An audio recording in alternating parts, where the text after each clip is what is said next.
So here are the locations. One, the Women's and Children's Center is up on 17th Street. The adult clinic is located, co-located with the Senior Friendship Centers. Yeah. Ringling Health Center co-located with the Health Department and Northport, which is really, really busy. And we would love to be able to get more space in Northport, right? There's a lot going on down there. Served 30,000 patients, unique patients. So it's not all the uninsured, but it's a whole good proportion of the uninsured. Over 83,000 annual visits. And 38% are uninsured and 47% have Medicaid. And a very small percentage have commercial insurance. Diverse population. And basically, if you come in and you have no insurance, there's a sliding scale. It's the same scale that the federal government uses to determine how much you pay. Everyone pays something. It's not free, but it's affordable. And no one is ever turned away. So, does anybody have any questions? I hope that's just a really quick overview. I cut a lot of slides because I knew I didn't have a lot of time. So,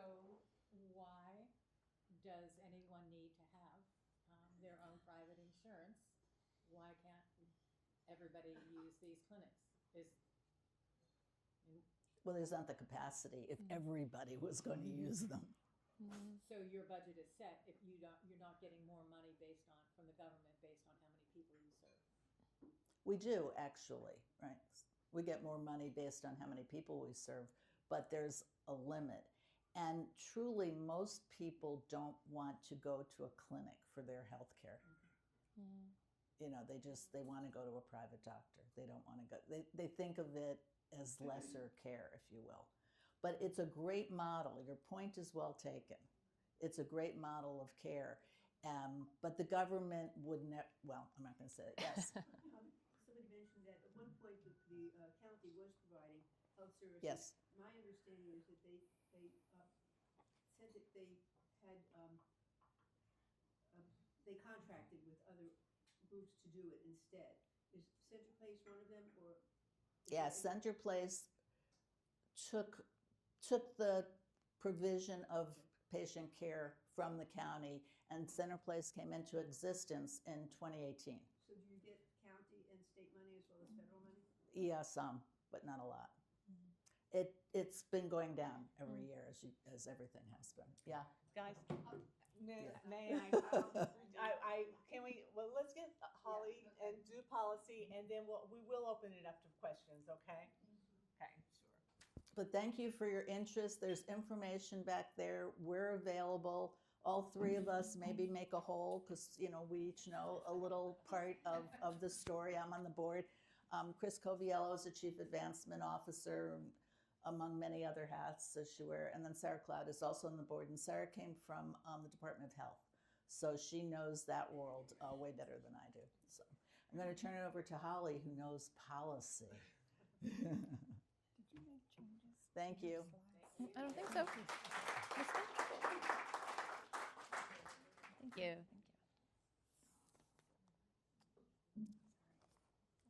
All right.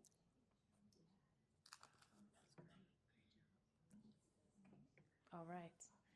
Hi, everyone. There's I'm a lot of Holly. interest. I'm with Florida Policy Institute. We're a nonprofit, nonpartisan think tank in Florida, and we work on a lot of fiscal policy and education, health policy.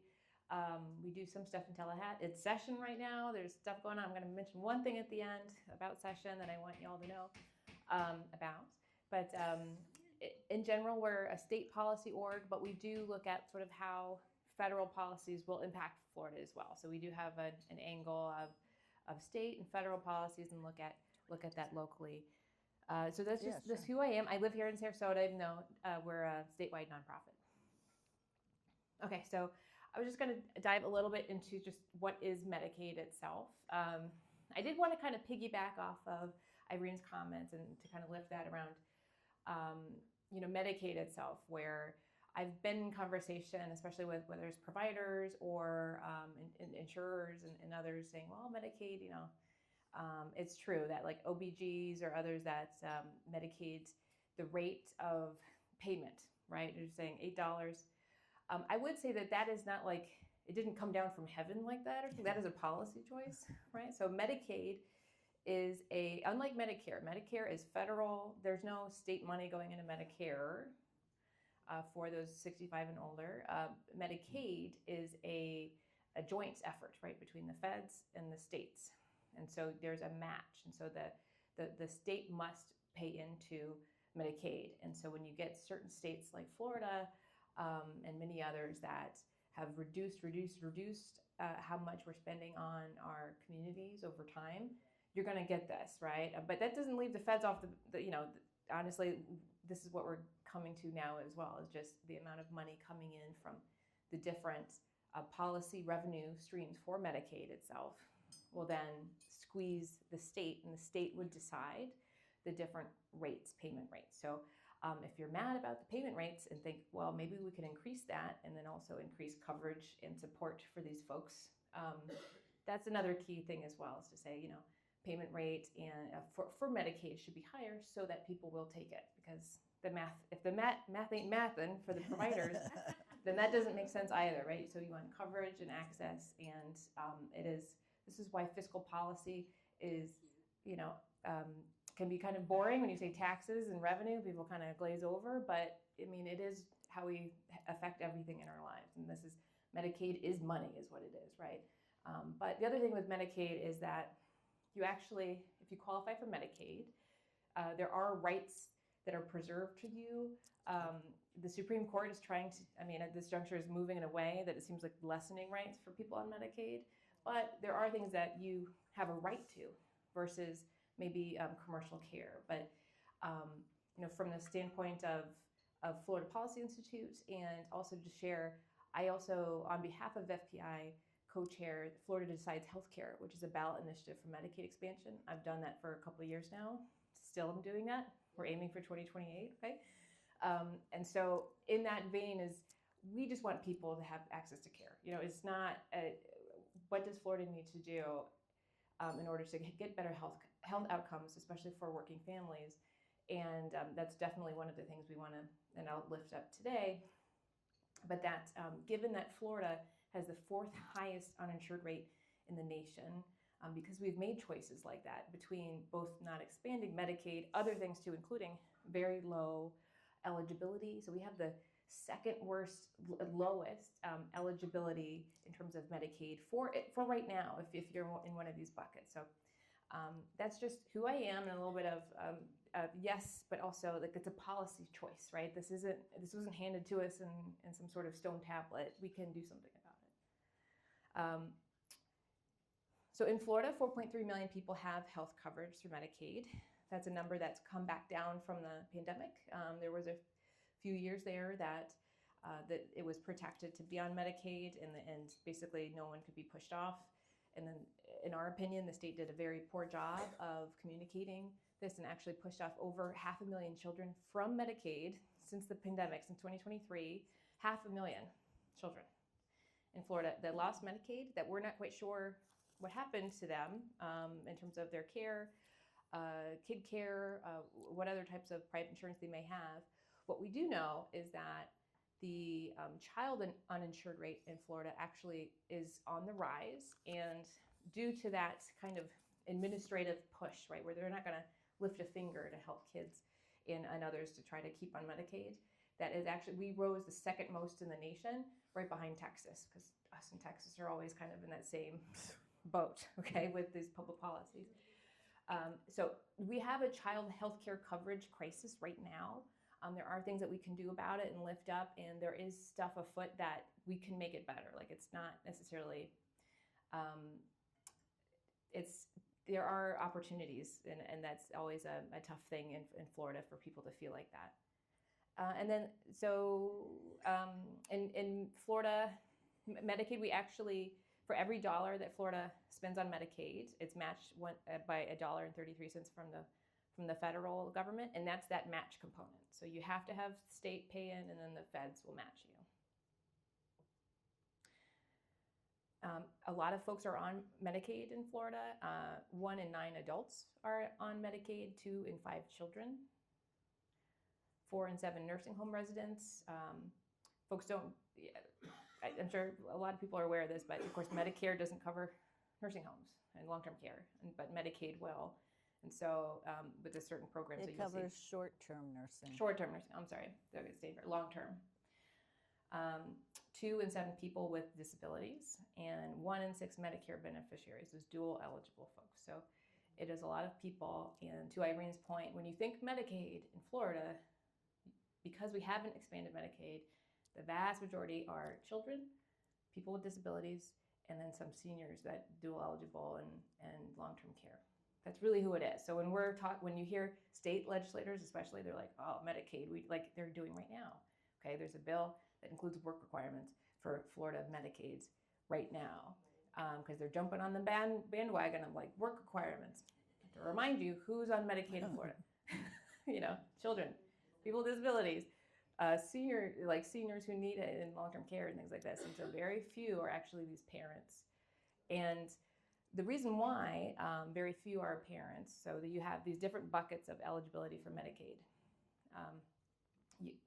You have the ones that I just shared with you, and then you have, if you are a parent of a young child, you can qualify if you fiscally qualify, right? If you have the financial eligibility. So in a lot of rooms, I do this. I did a town hall with Congresswoman Castor, and I brought this up, and she was a huge room, okay?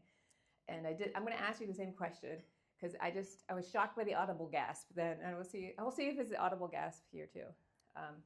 Okay, so if you're a mom and you have 2 kids, so in your family of 3, how much do you have to make a year to be kicked off of Medicaid? If you have Medicaid and you're a mom, you have 2 kids, and you guys can't answer. Okay, sorry. But I mean, if you're, so just someone take a guess. Like if your mom have 2 kids and you make over X, I lost my Medicaid. What do you think it is? 24,000. 10,000. 30,000. 13,000. 20. Who said 8? You're right. Mm-hmm. Gas, yeah, there you go. It never fails. It never fails, even in public policy spaces, okay? We're really smart, like advocacy people, and so it would make sense that because we've had this long, like, narrative in our state and others. There's 10 states that have not expanded, and so people assume it. People on the street, they assume, oh, well, poor people have Medicaid. I don't know what you're talking about. They have Medicaid. Well, there is that coverage gap, right? There's this big gap. And so this is this chart. I'll show this to you. So this is where the Affordable Care Act, if it were to be actually in place and the Supreme Court didn't decide that states could opt out, then this gap would be covered, right? Like it's not supposed to be there from public policy. That was not the Affordable Care Act's intent. It was an accident, a happenstance from the Supreme Court in Sebelius in 2014, that they could basically say, oh, well, you can opt in.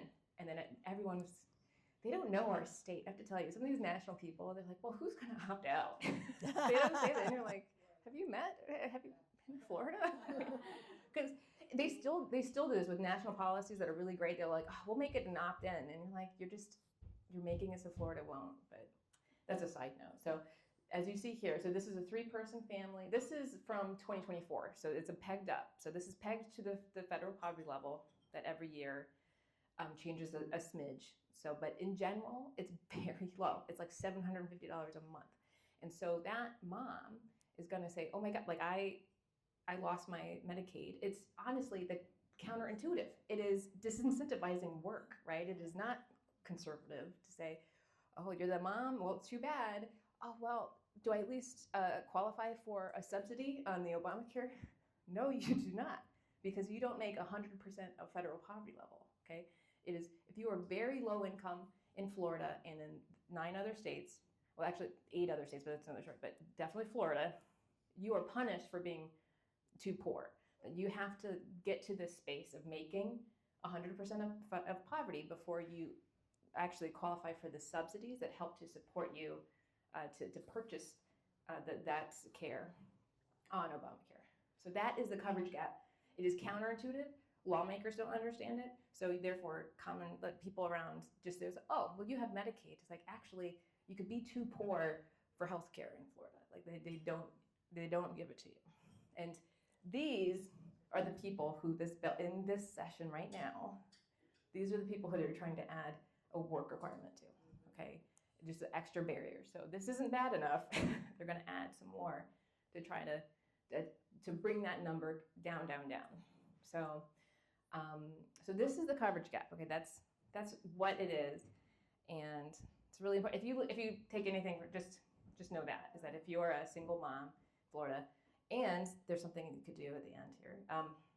Okay. What does HR 1 do? So what did the big bill do to Florida? And I'm going to like jet through this. So big picture, to Irene's point, is that it didn't do a ton that on Florida because we haven't expanded Medicaid. Okay, it basically added a bunch of work requirements to states. And if we do expand Medicaid, we would have to deal with that. But I think having healthcare is better than not having healthcare. You know, like we need to do it and we need to march forward. But the vast majority of the big, quote, beautiful bill didn't really focus on the Florida, at least in terms of recipients of Medicaid. There's a portion of it that's called provider taxes, and it's a very complicated way that we fund hospitals in America. But just know that it's a way that Medicaid gives money to hospitals on the back end kind of to make up for the fact that Medicaid is such a small, that they pay so little. Okay, so they're like, hey, we'll make it up on the back end. To me, I'd rather have everybody have health care like in coverage and everyone feel like they could go, but it's kind of a backstop. And that is being cut, and that will actually impact Florida. That is kind of above all of our pay grades. It's very much but if you talk to a financial person in a major hospital, they'll definitely know exactly what they're talking about. And it's ongoing because there's still like some stuff happening. It's billions of dollars for our hospitals. So, and then it added work requirements. It added a lot of cuts. It took away eligibility for Medicaid and the ACA for many different groups of lawfully residing immigrants. I'm not talking about people who are undocumented. I'm talking about lawfully residing immigrants and taking away eligibility. What it didn't do, which I knew as soon as it didn't include these ACA enhancements, it was going to be super hard for them to avoid where we are right now, right? Which is it did not include those enhancements to the ACA. What does that mean? It means that in 2021, we just grew the amount that each of those folks between 100% of poverty and 400, and a little bit over actually, that they received in order to pay for insurance for premiums on the marketplace, right? It was just a lot more. And it made a lot of sense for a lot of people. Florida was the #1 state by far that actually took advantage of that. Our ACA numbers more than doubled since they did that in 2021. Okay, so last year it was 4.7 million, and this might be what you're intimating at, Irene, is that as of yesterday, that some of the first numbers came through, and of course because we had the most, we have also the most that in terms of people dropping from ACA in the nation.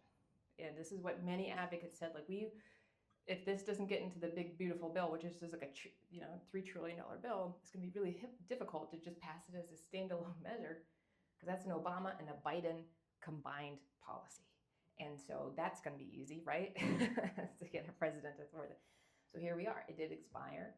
We're under a lot of pressure in terms of fiscal for that. So yes, so that's a lot in a couple of slides.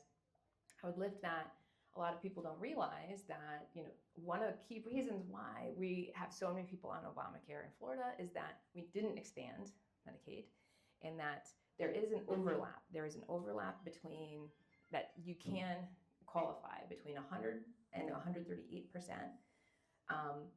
You could get Obamacare and these subsidies, but then also, if we were to expand Medicaid, it would also support some of these people who just dropped off. Specifically, 51% people on Obamacare as of last year actually had incomes below 138% of poverty. Okay, very low incomes. People don't realize that. It does serve a lot of like working class folks and even up to 400% of poverty, which people think of like middle income. This is true, but actually half of them are very, very low income. So this is, hence Medicaid expansion is still something that we see as a lever we can pull to support and engage with and to have coverage for people. Okay, really quick, I was gonna do, ballot initiative for to expand Medicaid, Florida Decides Healthcare. We are actually collecting, so this is something to do. So what? This is very depressing because all this stuff is happening. This is a QR code. Y'all are actually the very first people who see this QR code. This is, I'm not telling a lie. This QR code is to the petition that's going to be sent to you on February 1st, because that is when we can start to collect to be on the ballot in 2028. Okay, so if you're to collect this, we have a link and you can share it on social and people just request it, because we're also co-plaintiffs in a big lawsuit against the state about a bill against petitions with League of Women Voters, right? So we had to learn how to do it all in a way that's under this terrible new law. This is one of the ways, is just to tell people, request one, and it'll go to your, and I'll make sure that everybody has the link to. It goes to your, gets mailed to you? It gets mailed to you. Emailed to you? We request that people print it so that you can't sign stuff on email. You have to have physical. To print, it does cost the campaign, but just mail things. So we'd ask if you can print, and that's awesome. But we will also send it to you and have a stamp and an envelope. Okay. And Florida Decides Healthcare. Is that, everybody got that? And then lastly, so my biggest concern in the legislative session right now, and focus on this, is that, remember how I said the big bill got rid of qualifying for Medicaid and the ACA for certain groups and lawfully residing immigrants? There's not much Florida is going to do about that. We're going to implement HR 1, but they're sneaking into this bill, 693-1758, is undoing something that a lot of our advocates did in 2016, which is to take up an option to extend eligibility for CHIP and Medicaid to lawfully residing children. So I said children. I didn't say, so the big bill was adults. This is children. They're kind of sneaking it in. We had talked to someone like, did you guys mean to do this? They know it's there. So they're trying to keep it under the radar. We don't. We're trying to work with lots of children's groups and engage. And this is something that we need everyone's help to, because HR 1 did not tell them to do this. They do not need to take away healthcare and CHIP from our kids who are in this healthcare crisis right now. And this is just to follow Florida policy so that you can keep abreast of that, and we can partner on calls to action. All right. No more kids who are Right. self-care. Would you Sure. like to just sit Yeah. there and we'll take Yep. some questions? I guess one of my questions was what, Holly, you're going to be focused on, and apparently this is it for this upcoming Yes. session. Let me see it. Here's one. Okay. I have to turn it on. So, well, I guess the question kind of is, what are you focused on for this coming up year? And on this.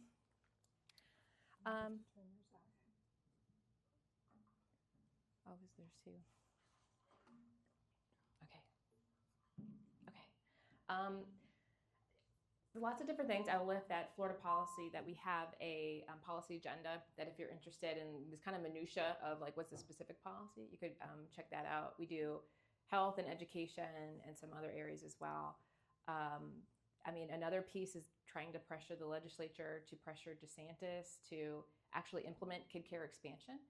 In 2023, the legislature unanimously passed kid care expansion so that it went up to 300% of poverty level, okay? And there's a long story, but the DeSantis administration never implemented that, okay, to this day. And just trying to get those lawmakers on both sides of the aisle to just like put, this is definitely one of the solutions for kids in our healthcare crisis. So between this of just trying to push back, because it started with the tuition issue last year, and now, I mean, I can't put this emphasis enough that this issue with the 693, HB 693, that's lawfully residing children. 1/5 of Florida are immigrants. One in 5 people are immigrants. And so when we're talking about kids, something that all of us got together in 2016 to do, including United Ways. As you heard, I was with United Ways at the time. Like that was a big thing that everybody, bipartisan, it was unanimous to support to extend. And so now it's hidden to take this back. So definitely that, and then the kid care expansion in terms of health care in the Florida legislature. Irene, kind of from the provider's perspective, I was curious, what's their take on this, on the funding, and how is it trickling down, these reimbursement rates? How is it trickling down into the operations of the providers? So funny you should ask that question, because I was going to comment on something that Holly said from a provider perspective. When she talked about the fact that the ACA subsidies are going away. In Florida, the people currently today who get the ACA subsidy will not qualify for Medicaid, most of them. Yeah. That's not 100%, but the large majority. Therefore, they will be uninsured. That's what's actually going to happen. So a lot of people think they're going to flip to Medicaid. So at least they'll have insurance, and we as a provider will get some payment. Nope. They will be uninsured. So they will come in as self-pay, which is our vernacular as providers, meaning no pay. I mean, that's what it means. We can bill people, but they don't have the ability to pay, so they won't pay. So that's really the biggest issue that, from our perspective, and we're trying to figure out at Center Place Health and also at Doctors Hospital. You know, I think a lot about Center Place Health and how it will be affected by this. Doctors Hospital has a whole big effort going on because they see many, many people with ACA subsidized health care who will all of a sudden become no pay. What happens? They'll either have indigent care at going in, the hospital, or they will actually lose those patients. Because how do patients get to the hospital? 2 ways. One is through the ER. The other way is through an admission by your doctor, right? Well, they won't have a doctor to go to other than a Center Place Health or some other organizations, very few. So they won't come in that way.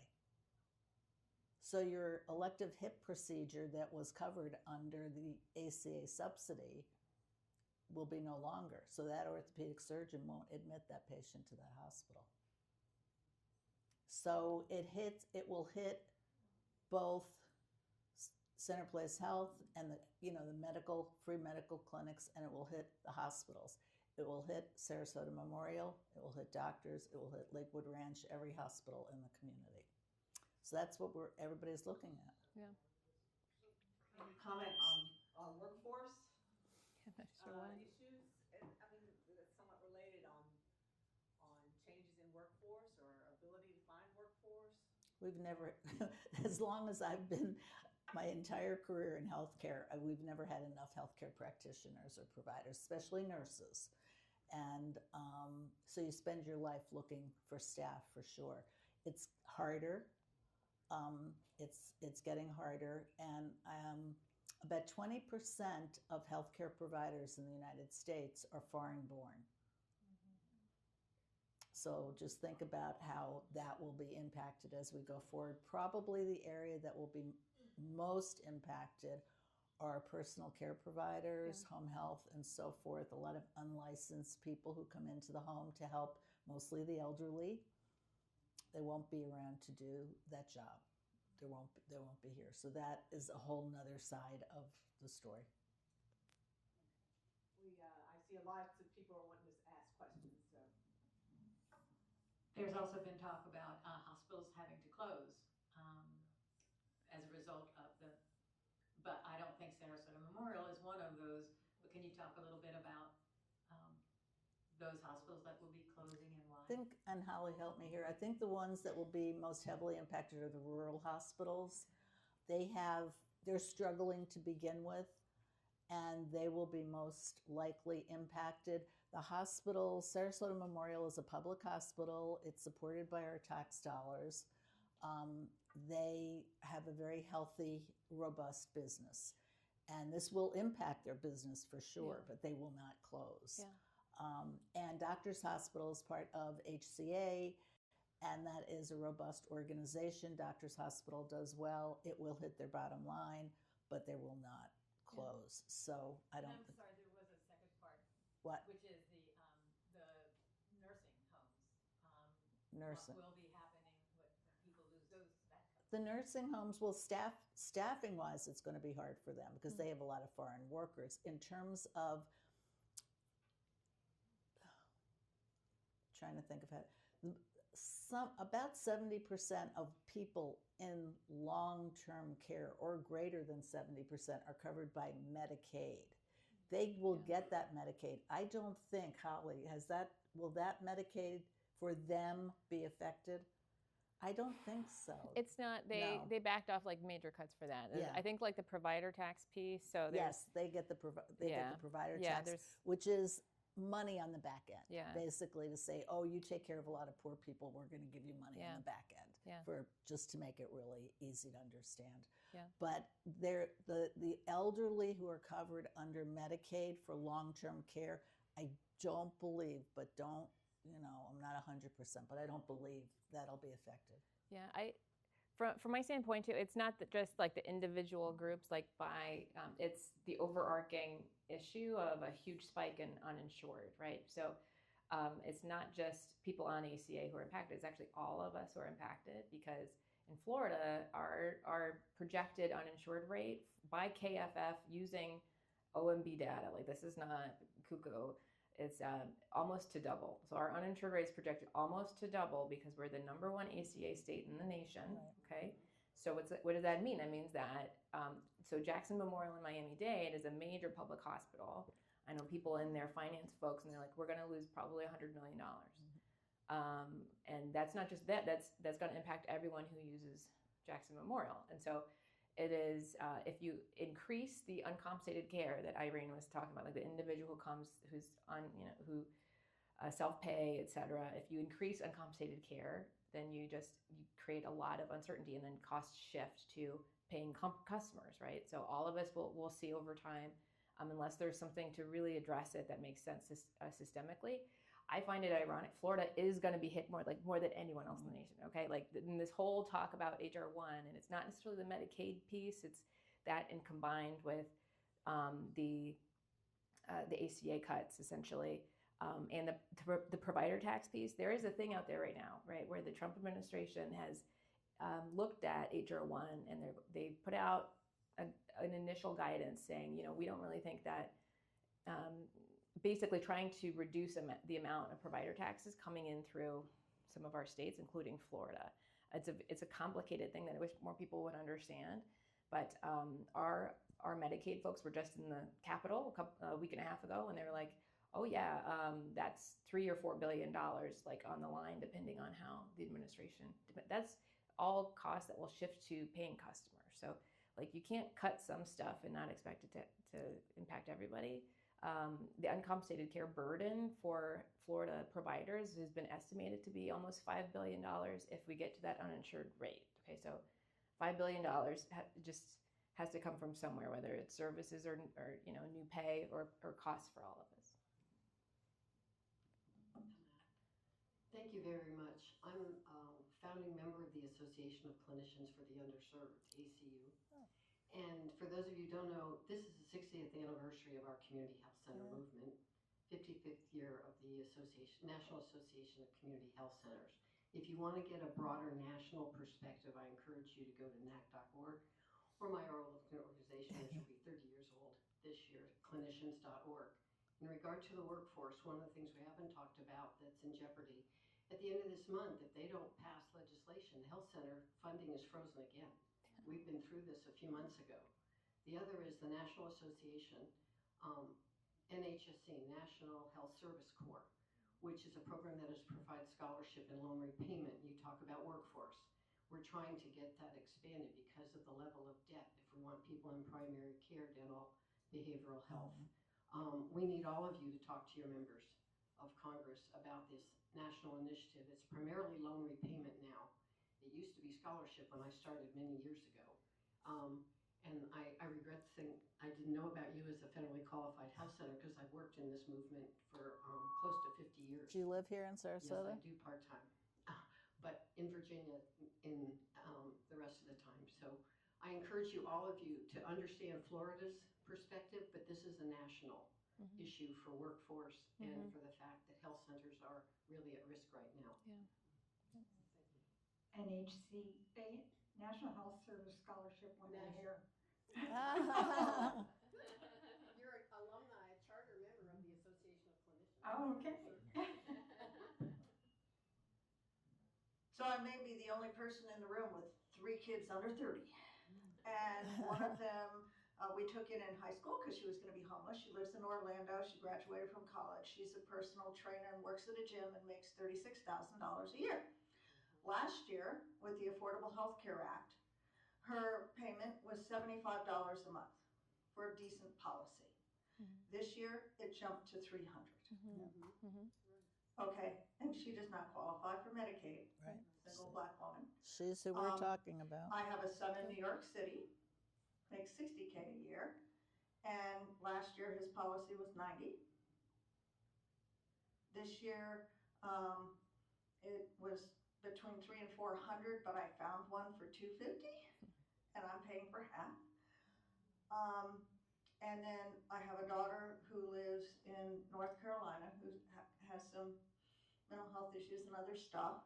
But North Carolina did Medicaid expansion, and she has to have insurance. She's sickle cell trait, and the Medicaid expansion of her is good. I mean, it doesn't suck up there. I mean, she gets pretty good care up there, so it's very, very different. But the actual impact, I mean, if you're making $35,000, $40,000 a year, how do you, and the actual cost of the policies without, you know, if you didn't look at the ACA, her policy in Orlando a year ago was like $450. It jumped to like $700. Yeah. So you Yeah. cut the Yeah. ACA, but the actual policy costs went Right, up by right. 25-30%. That's right. Yep. So who can, so I assume that Medicaid expansion, you can have better Medicaid than what we have in Florida? I know, right? You don't have Medicaid. Right, just because it's Medicaid, it doesn't mean that we need to improve it. Now, there are states that have better Medicaid, and also because they pony up themselves. I'm not saying any of this is free. Like we have lots of choices. All right, in Florida, and even in Sarasota. So in Florida, for example, there's something called combined reporting. So in other states, including Texas, they have something called combined reporting, so that businesses have to report all their income, including places other than Florida, so that's how they pay their taxes. So it would be between $3 to $5 billion. And honestly, that's enough just for Medicaid expansion on the front end anyways. In the end, Medicaid expansion, you save money. It's a long fiscal explanation because we pay. Remember how I said that they share, okay, that the feds pay, that it's an agreement, you share. Because we have not expanded Medicaid right now, Florida, we actually pay 100% for a whole bunch of different stuff that actually the feds should be paying for those populations, okay? So when you actually look at it, and this is what, even with lawmakers, I made an infographic that's like super simple, because with lawmakers, you have to be like, wow, I understand it sounds counterintuitive that it would be really cheap or even save money for us to expand. Now, granted, HR 1, it's less about, covering people, or like, what does this, like, why are we adding work requirements when you saw what the, like, it's so much of it is the wrong conversation, and not saying, okay, but Florida, it's going to be really, really rough this year. At poll after poll, I say healthcare is actually number one. It hasn't been number one for people in a while, to be honest. And that was like a self-inflicted move, to be honest, for Florida. Healthcare is number one on many of the different polls by Florida voters, and what there is top of mind right now. And so now is that moment, is just to say, no, actually, okay, how do we have all of us get together? But it needs to be providers, it needs to be insurers, it needs to be community and FQHCs. The thing with FQHCs is, during the whole HR 1 thing, like, oh, well, I get it, but like, that's what the clinics are for. I know that you want Medicaid, but that's really what the clinics are for. It's like, well, so and then you cut them too. You know, it's like you cut both ends, and to say, okay, well, what does Florida, what does the nation look like in 10 years for their health outcomes from this? You know, I mean, it's and the more that we can get people engaged and to tell stories and to say, no, you can't tell me that that's like, what are the people supposed to do? You know. So yes, Medicaid can be better. We need a little bit more investment up front. We can use the savings that we get because we pay 100%. For example, we expanded for pregnant new moms, right? Yeah. So in 2022, it was great. We took up the option to allow Medicaid for postpartum, which is great. We were part of that. That was unanimous. It still seems like a different Florida where in 2022-23 we extended it for new moms and Medicaid for and kid care for kids. But Medicaid for new moms, we pay 100% of that because we didn't expand Medicaid. We don't get this 90% on the dollar. Like you get this big, much better deal if you expand Medicaid because it was just stubbornness around the politics. So in terms of your say, like, can we make Medicaid better? Sure. It would be great if the feds would cover 90% of it, which is what would happen for certain populations if we were to expand. But it's hard to get past this initial like politics with folks who say, oh, expansion. You know, I like to say close the coverage gap because with some, especially some lawmakers, they'll tell me like, you know, I'm against it. I don't know why I'm against it because the math doesn't, I don't know, right? Because it's been such a long story about Medicaid expansion in Florida. But people will see, it's like you can't just grow your uninsured population without impacting you, okay? And the Florida Chamber of Commerce actually has a piece looking at what the cost for all of us is and the increase in insured. They call it the uncompensated care tax, that all of us pay, each hospital stay is $5,000 more because of our high uninsured rate. We're the fourth highest uninsured rate. Floridians, we've always paid more in healthcare because we have this high uninsured rate. And that was the Florida Chamber back before they basically backed off. They supported MedX before it became a political punching bag, okay? But businesses care about it, hospitals support MedX, just because it makes sense. Like the math is there. But yeah, it could be used to improve. But it's not going away. This year, 26 is going to be the year of healthcare in Florida.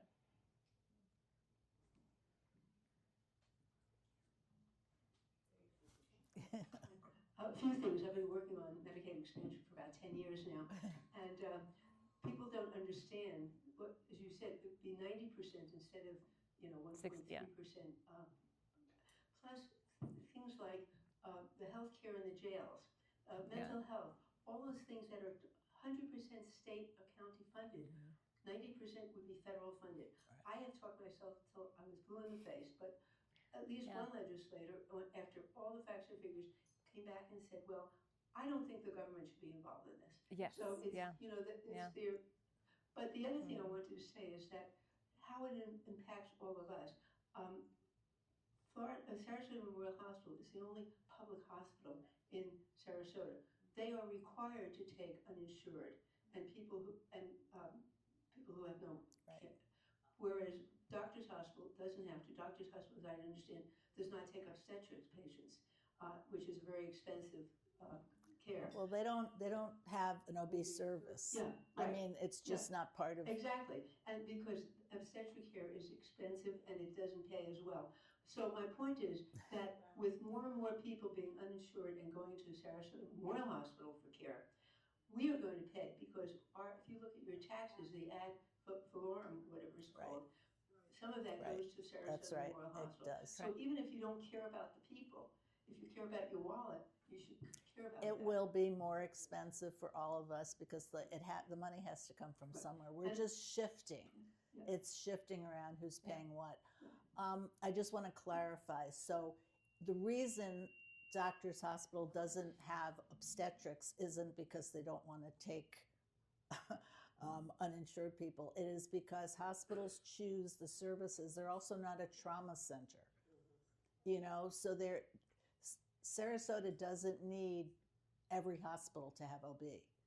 I'm a hospital administrator for years and years and years. You look at what you want to provide in the community. So I just want to clarify that it's not, necessarily having to do with because they don't want to take financially. I know. The other point I wanted to make in terms of Medicaid, traditional Medicaid, there are certain things that are required and some that are optional. And we are also, as I understand it, correct me if I'm wrong, that in terms of long-term home care, that would prevent people from going to the more expensive nursing homes, we have a long waiting list. Other states haven't maintained it, we don't, and there are many other kinds of services that we could provide that our state has not. Maybe you could talk a little bit more what we don't provide that we could. Oh, yeah, that's a whole nother session for sure. We have, I would say we have, there's a lot of partners that we have with League, but Florida Voices for Health, Florida Health Justice Project are three, we're really closely tied. And some of that is our reducing the waiting list, whether that's the home computer, there's different, there's such a weird name, iBudget waiver. There's like different waivers, that's Medicaid. I mean, that's one of the most criminal, the iBudget waiver wait list might be one of the most criminal things out of all the things that like, not criminal in a real sense, but just like very morally contentionable, because there's so many people on that waiting list that it would save money overall, right? Like you're talking about helping them at home. This speaker had promised to address it, and he knows it's there. He's been promising to address it. I don't see anything at all addressing that first. I wanted to just, this is kind of nerdy, but this is for you. This is the crowd, okay? So there is topic du jour, since you brought up Sarasota Memorial, topic du jour being property tax cuts, okay? And you always like, why are you bringing up property tax cuts? Because you mentioned, what did you say? You said ad valorem, right? So what are we talking about? There's bills that are moving. Well, I don't know if the Senate, maybe not, but there's bills that are moving that would cut homestead ad valorem for non-schools, which is great because I love our school system. I'm really glad that but guess what's still on the chopping block that would be impacted if within Sarasota Memorial's cut of the money that you receive, if homestead is taking out of that, then you're going to see a reduction in your hospital. And who cannot take any more cuts, you know? I mean, so there's that. Also, we don't have a Children's Service Council, but these special taxing districts that, you know, Sarasotans love our hospital. But just as we approach that, and depending on whatever they get on the ballot, if they get something on the ballot that attacks homestead cuts, y'all, if you can help us remember and lift that at some point, because so many of these folks, like Sarasota Memorial, they're they're governmental, or they can't have the voice that everyone in this room can, depending on your day job. I can say whatever, you know, so it's fine. But we need to protect our hospitals as well from huge cuts in the homestead property tax, because that's also something that people haven't thought about necessarily. Our last question. Thank you. I think what I was going to say is, if you even take the humanity of healthcare and put it to the side, this is a huge economic issue. Huge economic issue. And I am already seeing personally an increase in my Medicare supplement premium, and I did not expect to see that this year. So anyway, thank you. It's true. Okay.